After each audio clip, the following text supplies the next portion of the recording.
Hola, què tal? Com esteu? Jo molt bé, a casa meva, a punt de començar aquest esmorzar amb Manuel Altasolares. Estic esperant que es connecti per donar-li pas. Això funcionarà de la següent manera. Vosaltres podeu anar fent preguntes. Mira, veig que ja hi és. Vaig a convidar-la.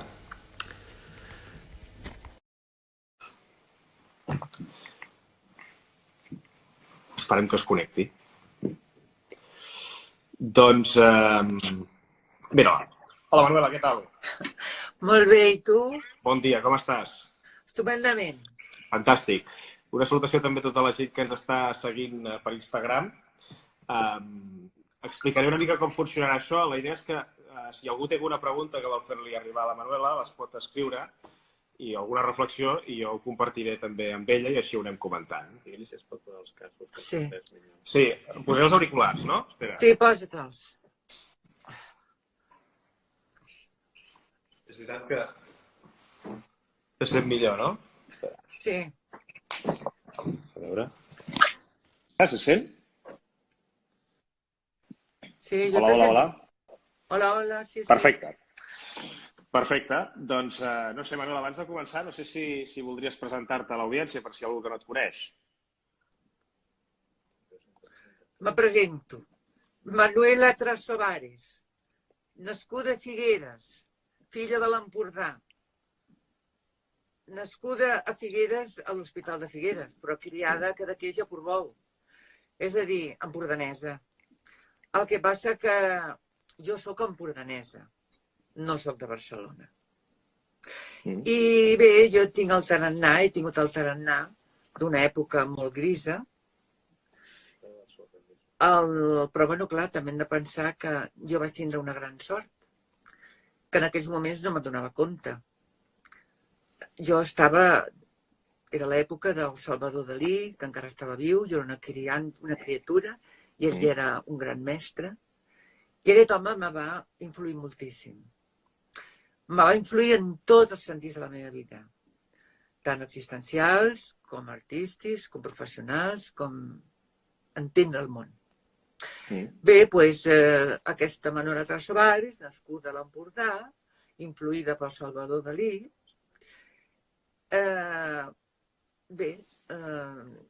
fet moltes coses a la vida, té molts anys, molts, i moltes experiències. Jo sempre penso que el diable sap més per vell que per diable. És a dir, la vida, l'experiència de viure, és el que te marca i el que te diu. Bé, a mi m'agradaria que em fessis tu les preguntes perquè... Sí, i tant. No, però crec que està molt bé que comencis presentant-te així perquè, de fet, jo volia començar aquesta conversa preguntant-te què creus que diria Dalí del que està passant. Que és tota una escarxofa. Escarxofa? Sí. Diria que és una escarxofa. Jo estava obsessionat amb les escarxofes perquè les escarxofes s'assemblen una mica a la bomba atòmica, no? Si te fixes bé. S'assembla com una coliflor. Pues jo diria, ell diria alguna cosa així, que és com una coliflor o com una grandíssima escarxofa. Bé, jo, pues...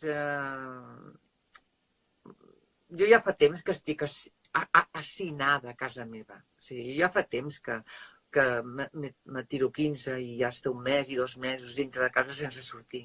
Vull dir, jo aquesta experiència ja la vic. De fet, jo no tinc ni mòbil. Vaig agafar el mòbil un dia i el vaig tirar aquí al rec, perquè jo no vull que ningú me controli. Estic farta de ring, s'acabó.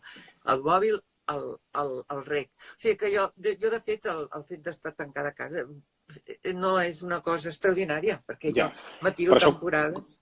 Tu quan vas començar a veure que el que hi havia fora potser era més perjudicial per nosaltres que el que hi havia dins de casa? Bueno, jo ja fa dècades que m'he donat compte que això és un despropòsit. Vull dir, jo ja fa molts anys i que m'he donat compte, bueno, en primer lloc jo tinc de dir que, clar, jo he viscut a continents molt diferents de l'europeu. Jo he viscut a Sud-amèrica. Quan viatges i vius, perquè una cosa és anar de viatge de vacacions i l'altra és viure. Jo he viscut a Rio de Janeiro, he viscut a São Paulo, jo he estat a Medellín, he estat a Bogotà, he estat a Buenos Aires. Vull dir, després a Europa pràcticament me la conec tota.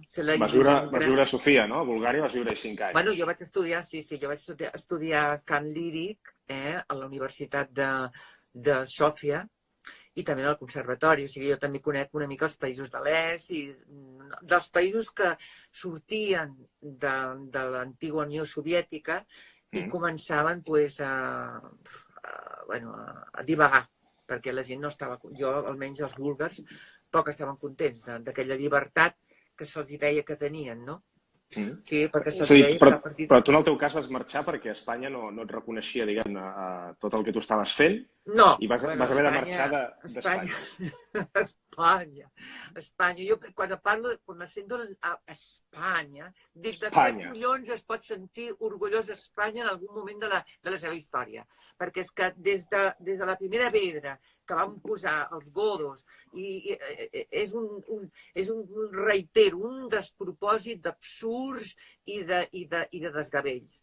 Vull dir,